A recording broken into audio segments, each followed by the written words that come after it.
નમસ્કાર દર્શક મિત્રો, હું સતીશ અડિયલ, વિષય નિષ્ણાત જમીન વિજ્ઞાન કૃષિ વિજ્ઞાન કેન્દ્ર ગીર સોમનાથ આપ સર્વનું હાર્દિક સ્વાગત કરું છું.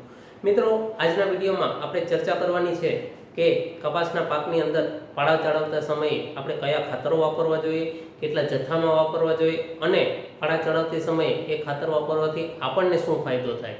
તો મિત્રો, આમ જોઈએ તો આપણે કપાસના પાકનું વાવેતર આપણા રાજ્યમાં ખૂબ બહોળા પ્રમાણની અંદર થઈ ચૂક્યું છે અને ઘણા ખરા વિસ્તારની અંદર હવે પાળા ચડાવવાનો સમય પણ આવી ગયો છે. તો મિત્રો, પાળા ચડાવતી વખતે આપણે ખૂબ જ તકેદારી રાખવાની છે. પાળા ચડાવતી વખતે જે કોઈ ખાતર આપણે કપાસના પાકની અંદર આપવાનું છે એ ખાતરના વિશે આપણી પાસે પૂરતી જાણકારી હોવી જોઈએ.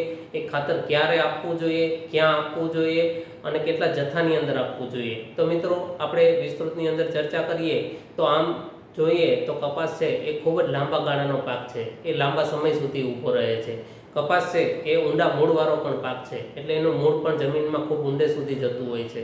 તો આપણે આવા લાંબા ગાળાના પાકને ખોરાકની ખૂબ વધુ પ્રમાણમાં જરૂરિયાત રહેતી હોય છે. તો એના ખોરાકની જરૂરિયાતને પૂર્ણ કરવા માટે થઈ અને આપણે યોગ્ય પ્રમાણની અંદર જ્યારે આપણે એનું વાવેતર કર્યું હોય ત્યારે આપણે એની અંદર પાયામાં ખાતરો નાખવાના હોય છે. ત્યારબાદ પાયાના અંદર જે ખાતરો નાખ્યા એ પછી જ્યારે કપાસનો પાક છે એ અંદાજિત 1.5 મહિનાની આસપાસનો સમય થાય ત્યાર પછી આપણે પાળા ચડાવવાનું આયોજન છે એ ખાસ કરીને કરતા હોય છે. તો કપાસની અંદર જ્યારે આપણે પાળા ચડાવવાનો સમય થાય ત્યારે આપણે ચોક્કસથી ધ્યાન રાખવું જોઈએ કે આપણે કયું ખાતર નાખવાનું છે. તો આપણે ખાતરની અંદર જો ચર્ચા કરીએ તો પાયાની અંદર જે આપણે ખાતર ઉપયોગ કરેલું છે ડીએપી, એ જ ખાતર આપણે પાળા ચડાવતી વખતે પણ આપણે આપવાનું છે. પરંતુ મિત્રો, યાદ રાખજો કે આ જે પાયાનું ખાતર ડીએપી કહે અથવા જે ફોસ્ફરસ યુક્ત ખાતર છે એને આપણે જ્યારે પાકની અંદર આપીએ ત્યારે આપણે એને જમીનની અંદર થોડે ઊંડે સુધી આપવું પડે. એટલે આપણે જ્યારે પાળા ચડાવવાનો સમય આવે અને આપણે જ્યારે આ ડીએપી ખાતર છે એને આપણે કપાસના પાકને આપવાનું હોય એવા સમયે આપણે પાકને જ્યાં વાવેતર કરેલું હોય એ વિસ્તારની બાજુમાં ચરેડી પાડી અને ઊંડો લીટો પાડી અને આપણે જમીનની સપાટીથી 3 થી 4 ઇંચ ઊંડે સુધી જો આ ખાતર આપવામાં આવે તો આપને એનાથી ખૂબ ફાયદો થાય. કારણ કે આ ખાતર ઊંડે આપવાનું કારણ ફક્ત એટલું જ છે મિત્રો, જ્યારે આપણે કોઈ પણ ફોસ્ફરસ યુક્ત ખાતર કે જેને આપણે પાયાનું ખાતર કહીએ છીએ, આ ફોસ્ફરસ યુક્ત ખાતરને જો જમીનની સપાટી ઉપર આપી દેવામાં આવે અથવા આ ફોસ્ફરસ યુક્ત ખાતરને જો ઉપરથી આપવામાં આવે તો આ ફોસ્ફરસ નામનું જે તત્વ છે એની અંદર રહેલું હોય એ તત્વ છે એ બિનચલિત તત્વ છે. એટલે કે જમીનની અંદર એની જે મૂવમેન્ટ અથવા એને જે ગતિ કરવાની હોય એ ગતિ કરતું નથી. તો હવે આપણે જ્યારે આ ખાતરને ઉપરથી આપણે આપીએ ત્યારે આવા સમયે ઉપરથી આપેલું ખાતર છે એ આપણા પાકને ઉપયોગ થતું નથી. કારણ કે એના મૂળ વિસ્તારની આસપાસ જો આ ખાતરને આપવામાં આવે તો જ આ ખાતરનો ફાયદો થાય અને તો જ આ ખાતરની અંદર રહેલું જે ફોસ્ફરસ નામનું તત્વ છે એ આપણો છોડ ગ્રહણ કરી શકે અને આપણો છોડ જો ફોસ્ફરસ તત્વને ગ્રહણ કરે તો જ આપણો પાક છે એ મજબૂત બને. એની અંદર જે ફૂલ આવવાની પ્રક્રિયા છે, ફૂલમાંથી ફળ બનવાની પ્રક્રિયા છે, અથવા આપણે કહીએ કે પાકનો વૃદ્ધિ અને વિકાસ જો સારો જોઈતો હોય તો ફોસ્ફરસની ખૂબ જરૂરિયાત છે. એટલે આ તત્વને આપણે મૂળ વિસ્તારની અંદર આપવું ખૂબ જરૂરી છે. એટલા માટે થઈ અને મિત્રો, આપણી મહેનત ઘણી વધશે, પરંતુ આપણે જો પાકને ફોસ્ફરસ યુક્ત ખાતર એટલે કે ડીએપી છે એ જો આપણે પાછળની અવસ્થાએ જ્યારે પાળા ચડાવતી સમયે આપણે આપવાનું હોય ત્યારે આપણે પાકની બાજુમાં લીટો પાડીને ઊંડે સુધી આપણે આપવું ખૂબ જરૂરી બને છે. તો જ આપણા દ્વારા અપાયેલું આ ડીએપી એટલે કે જે ફોસ્ફરસ યુક્ત ખાતર છે એ આપણા પાકને ઉપયોગી બને અને આપણા પાકને તો જ એ લાગશે. હવે મિત્રો, આ વાત થઈ ડીએપીની. હવે આપણે એના જથ્થાની જો વાત કરીએ તો આપણે ડીએપીનો ટોટલ જથ્થો છે એ આમ જોવા જઈએ તો 110 કિલોગ્રામ પ્રતિ હેક્ટર દીઠ કપાસને પૂરા જીવનકાળ દરમિયાનની જરૂરિયાત રહેતી હોય છે.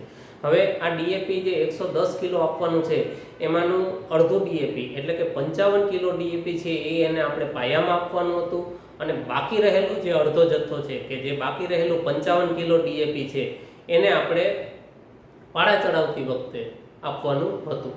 તો મિત્રો, આ પાળા ચડાવતી વખતે બાકી રહેલો જે અડધો જથ્થો જે ડીએપીનો 50% જથ્થો છે એ આપણે કપાસના પાકને જો પાળા ચડાવતી સમયે આપવામાં આવે તો ખૂબ આપણો છોડ છે એ ખૂબ સારી રીતે વિકાસ કરે, વૃદ્ધિ કરે, અને એનો જો તંદુરસ્ત વૃદ્ધિ અને વિકાસ થાય તો જ આપણે આ પાકની અંદરથી સારું ઉત્પાદન મેળવી શકીએ છીએ.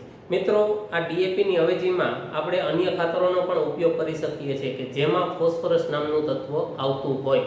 તો ફોસ્ફરસ નામનું તત્વ આવતું હોય એવો કોઈ પણ ખાતર છે એનો ઉપયોગ કરી શકીએ. પરંતુ મિત્રો, જો ફોસ્ફરસ તત્વની વાત કરવામાં આવે તો ફોસ્ફરસ તત્વ 25 કિલોગ્રામ જેટલું પાયામાં અને 25 કિલોગ્રામ જેટલું પાળા ચડાવતા સમયે આપવાનું છે. હવે મિત્રો, તમે જે ખાતર નાખવા માંગતા હોય એ ખાતરની અંદર જે ફોસ્ફરસની ટકાવારી છે એ ટકાવારીને 25 કિલો પ્રમાણે જ્યારે ગુણક કરી અને જો એનું ગણતરી કરી નાખશો તો તમને ખૂબ સરળતા પડશે અને એ ફોસ્ફરસયુક્ત ખાતર છે એ તમે પાળા ચડાવતા સમયે આપી શકશો.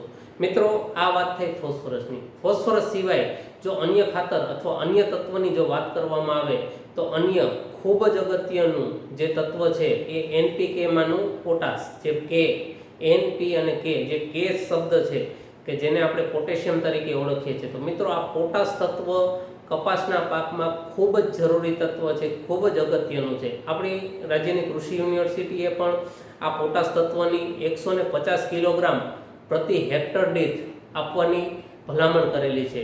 તો આ પોટાશ તત્વને પણ આપણે જો આપવાનું છે ત્યારે આપણે એને પણ અડધો જથ્થો આપણે પાયાની અંદર આપવાનો છે અને બાકી રહેલો જે અડધો જથ્થો છે પોટાશ તત્વનો એ પોટાશ તત્વ આપણે પાળા ચડાવતા સમયે આપણે જમીનમાં આપવાનું છે. મિત્રો, આ પોટાશ તત્વ છે એ આમ જોવા જઈએ તો પાણીમાં દ્રાવ્ય છે, એટલે એને કદાચ ખૂબ ઊંડે સુધી ના આપ્યું અને થોડુંક જો ઉપર રહી જશે તો પણ ચાલી જશે. પરંતુ આ પોટાશ તત્વ આપવા માટે થઈ અને જો આપણે ખાતરની પસંદગી કરતા હોય તો ખાતરની પસંદગીની જો વાત કરવામાં આવે તો મ્યુરેટ ઓફ પોટાશ એટલે કે પોટેશિયમ ક્લોરાઇડ અથવા મ્યુરેટ ઓફ પોટાશ તરીકે આપણે જે ખાતર બજારની અંદર મળે છે કે જે મીઠા જેવું ખૂબ દળેલું મીઠું હોય એ પ્રકારનું આ ખાતર છે. આ ખાતરને આપણે અડધું પાયામાં અડધું પાળા ચડાવતા સમયે આપવાનું છે. મિત્રો, જો આ પોટાશ ન આપવામાં આવે તો એનાથી આપણે નુકસાન ક્યાં થાય એની હું વાત કરું તો મિત્રો, અત્યારે આપણે ઘણા ખરા ખેતરની અંદર તમે તમારા ખેતરમાં જ્યારે ચક્કર મારશો ત્યારે તમે તમારા પાકની અંદર પોટાશ ન આપેલું હોય અને પોટાશ તત્વની ઉણપ તમારી જમીનમાં ખૂબ હોય તો આવા સમયે તમારા જૂના પર્ણ છે એ કિનારીએથી થોડા પીળા ધબ્બા પડી જતા હોય, કિનારીએથી થોડા બળી પણ જતા હોય. મિત્રો, ખાસ યાદ રાખજો, જો હું જૂના પર્ણની વાત કરું છું કે એના જે જૂના પાન છે એની અંદર કિનારીએથી પીળા ધાબા અને વિષમ સંજોગોમાં એ પાન છે એ કિનારીએથી બળવાની શરૂઆત થઈ જતી હોય. પાન ઉપર ઘણી વખત કાળા ટપકા પણ પડી જતા હોય. તો આ પ્રકારના લક્ષણ છે એ જોવા મળે તો આપણે સમજવાનું કે આપણા જમીનની અંદર પોટાશ તત્વની ઉણપ છે, આપણા પાકને પોટાશની જરૂરિયાત છે પરંતુ પાક છે એ પોટાશ લઈ શકતો નથી અથવા પાકને ઉપલબ્ધ પોટાશ નથી. તો આપણે આ મ્યુરેટ ઓફ પોટાશ ખાતર છે એ અવશ્યથી કપાસના પાકની અંદર આપણે આપવું ખૂબ જરૂરી છે. અને એના જ્યારે આપણે જથ્થાની વાત કરીએ તો 150 કિલોગ્રામ જેટલું પોટાશ તત્વ આપવા માટે થઈ અને આપણે મ્યુરેટ ઓફ પોટાશ ખાતરની પસંદગી કરીને જ્યારે આપણે મ્યુરેટ ઓફ પોટાશ ખાતર છે એ આપણે પાકની અંદર આપીએ તો એ છે એ 250 કિલો જેટલું એટલે કે 250 કિલો મ્યુરેટ ઓફ પોટાશ છે એ ખાતર આપણે કપાસના પાકને આપવું જરૂરી બનતું હોય છે. તો હવે 250 કિલોમાંથી જ્યારે આપણે અડધા જથ્થાની વાત કરવામાં આવે તો 125 કિલોગ્રામ મ્યુરેટ ઓફ પોટાશ ખાતર છે કે જેને પ્રતિ હેક્ટર દીઠ પાયાની અંદર આપવાનું હતું અને પાળા ચડાવતા સમયે 125 કિલોગ્રામ મ્યુરેટ ઓફ પોટાશ તત્વ પાળા ચડાવતા સમયે આપણે આપવાનું છે. એટલે મિત્રો, પાળા ચડાવતા સમયે અગત્યના બે ખાતરો જે આપણે ખાસ આપવાના છે એમાંનું પ્રથમ ખાતર છે ડીએપી, બીજું ખાતર છે મ્યુરેટ ઓફ પોટાશ. ડીએપીના જથ્થા 55 કિલોગ્રામ પ્રતિ હેક્ટર અને મ્યુરેટ ઓફ પોટાશનો જથ્થો 125 કિલોગ્રામ પ્રતિ હેક્ટર. તો મિત્રો, આ જે જથ્થાની વાત કરી તો આ જથ્થો છે એ પાળા ચડાવતા સમયે કપાસના પાકને જો આપવામાં આવે તો આપણે એની અંદર કપાસના પાકમાંથી ખૂબ સારું એવું પરિણામ મેળવી શકતા હોઈએ. મિત્રો, ઘણા ખરા વિસ્તારની અંદર આપણે આમ જોવા જઈએ તો ઝીંકની ખામી છે એ જોવા મળતી હોય છે. ઝીંકની ખામીની અંદર પાનની અંદર જો લક્ષણોની વાત કરવામાં આવે તો પાન છે એ કાબરચીતરા થઈ જતા હોય છે. લીલા પર્ણની ઉપર પીળા પેચીસ થતા હોય છે અને કાબરચીતરું પાન છે એ લીલું પીળું મિક્સમાં કાબર ચિત્રો પાન છે એ જોવા મળતું હોય. તો આવા સંજોગોની અંદર ઝીંક સલ્ફેટ નામનું ખાતર છે એ 25 કિલોગ્રામ પ્રતિ હેક્ટર દીઠ જો આપણે વાવેતર સમયે પાયામાં આપવાનું હોય અને પાયામાં જો ન આપી શક્યા હોય તો એ પણ પાણીની અંદર દ્રાવ્ય હોય છે, તો એને આપણે પાળા ચડાવતી સમયે પણ આપણે એમને આપી શકીએ. તો ઝીંક સલ્ફેટ છે એ મિત્રો જે વિસ્તારની અંદર જે મિત્રોને કપાસની અંદર જો જસતની ખામી જોવા મળતી હોય તો આ ઝીંક સલ્ફેટ નામનું ખાતર છે એ અવશ્યથી પોતાના પાકની અંદર આપવું જરૂરી બનતું હોય છે. સાથે સાથે આપણે કપાસની અંદર મેગ્નેશિયમ નામના તત્વની પણ ખામી આવતી હોય છે. ઘણી વખત એવી પરિસ્થિતિ બને કે મેગ્નેશિયમની ખામી છે એ કપાસની અંદર જોવા મળે છે. કપાસના પાક છે એની અંદર પાન છે એ આછા પીળા પડી જતા હોય, પીળા ધાબા થાય ત્યારબાદ એ પાન છે એ લાલ બની જતા હોય છે. તો લાલ પાન થવાની સમસ્યા હોય તો મેગ્નેશિયમ તત્વની ખામી પણ આપણે કપાસના પાકની અંદર આવતી હોય તો એના લીધે આ પ્રકારના લક્ષણો જોવા મળતા હોય. તો મિત્રો આ મેગ્નેશિયમની ખામીની જો વાત કરવામાં આવે તો મોટાભાગે ખૂબ કાળી અને મધ્યમ કાળી જમીનોમાં ઓછી જોવા મળશે, પરંતુ જે જમીનોના પ્રકાર હલકા છે અથવા રેતાળ પ્રકારની જમીન છે કે જેની અંદર પાણીનો નિતાર ખૂબ જલ્દીથી થઈ જતો હોય તો આવા વિસ્તારની અંદર આ મેગ્નેશિયમ નામના તત્વની ખામી છે એ ખાસ કરીને જોવા મળતી હોય. તો આપણે એની ખામીના નિવારણ માટે થઈને પણ આપણે મેગ્નેશિયમ સલ્ફેટ નામનું જે ખાતર આવે એને આપણે 25 કિલોગ્રામ પ્રતિ હેક્ટર દીઠ જો પાયામાં અથવા પાળા ચડાવતી વખતે જો આપણે એને આપવામાં આવે તો આ ખામીનેથી પણ આપણે બચી શકીએ છીએ અને આ ખામીનું આપણે નિવારણ મેળવી શકીએ છીએ. તો મિત્રો આ વાત થઈ એને ખામીની. હવે કપાસની અંદર આમ ભલામણ પ્રમાણે આમ જોવા જઈએ તો નાઇટ્રોજન છે એનો જથ્થો ખૂબ જ વધુ માત્રાની અંદર જરૂર હોય છે. આપણા રાજ્યની કૃષિ યુનિવર્સિટીની ભલામણ પ્રમાણે જો વાત કરવામાં આવે તો બીટી કપાસની અંદર 240 કિલોગ્રામ જેટલા નાઇટ્રોજન તત્વની જરૂરિયાત રહેતી હોય છે. તો આ નાઇટ્રોજન તત્વ આપવા માટે થઈ ને આપણે કપાસની અંદર આમ જોઈએ તો 4 હપ્તાની અંદર નાઇટ્રોજન તત્વ છે એને આપણે આપવાનું હોય છે.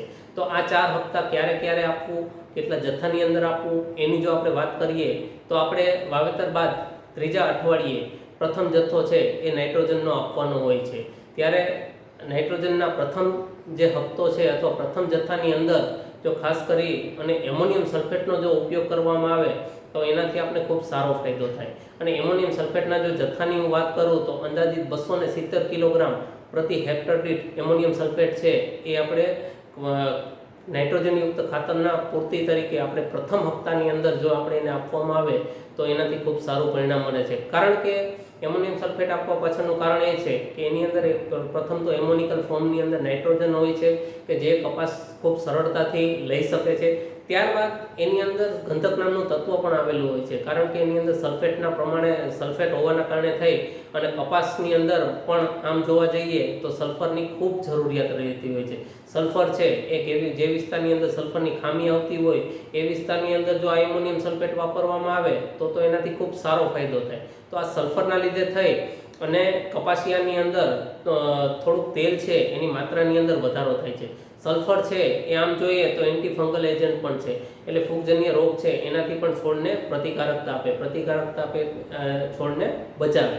તો આ એમોનિયમ સલ્ફેટ છે એનો આપણે પ્રથમ હપ્તાની અંદર જો ઉપયોગ કરવામાં આવે તો આપણે એનું ખૂબ સારું પરિણામ મળે છે. ત્યાર પછીના દરેક હપ્તા છે એ મિત્રો યાદ રાખજો કે 3 અઠવાડિયાના ગેપ ઉપર આપણે આપવાના હોય છે.